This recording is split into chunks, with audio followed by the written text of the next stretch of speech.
Hi everyone, welcome to another video. Today I'm going to briefly talk about ambiguous loss, which is basically a type of loss that occurs without closure, whether it be physical or psychological loss. It's the type of loss experienced by family and friends of long-term missing persons, although there are other examples, such as family members with Alzheimer's, loss of an unborn child, death of military members, and even infertility. I'm going to read a few paragraphs from a paper written by Pauline Boss, the person who coined the term ambiguous loss. I think it's very well explained. Okay, so I'm just going to read a couple of paragraphs from the paper that I found most relevant, and this is a direct quote. Ambiguous loss is a loss that remains unclear. The premise of the ambiguous loss theory is that uncertainty or a lack of information about the whereabouts or status of a loved one, as absent or present, as dead or alive, is traumatizing for most individuals, couples, and families.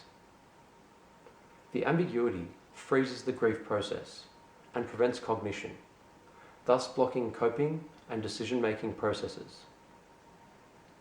Closure is impossible. Family members have no other option but to construct their own truth about the status of the person absent in mind or body. Without information to clarify their loss, family members have no choice but to live with the paradox of absence and presence.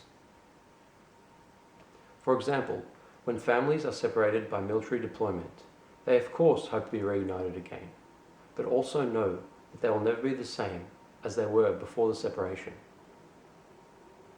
When relationships are unclear and closure is impossible, the human need for finality can distress or traumatize families.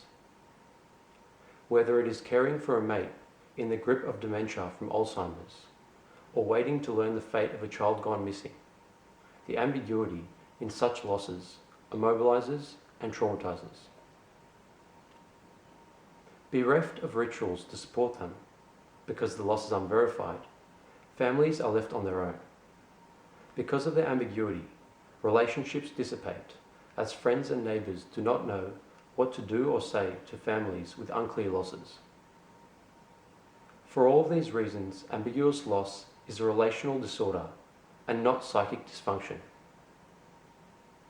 The ambiguity ruptures the meaning of loss, so people are frozen in both coping and grieving. Without meaning, there is no hope. Now, in future videos, I may go into certain aspects of ambiguous loss theory in more detail. So if you have any specific questions, please leave them below. Subscribe if you haven't already, and I'll talk to you guys soon.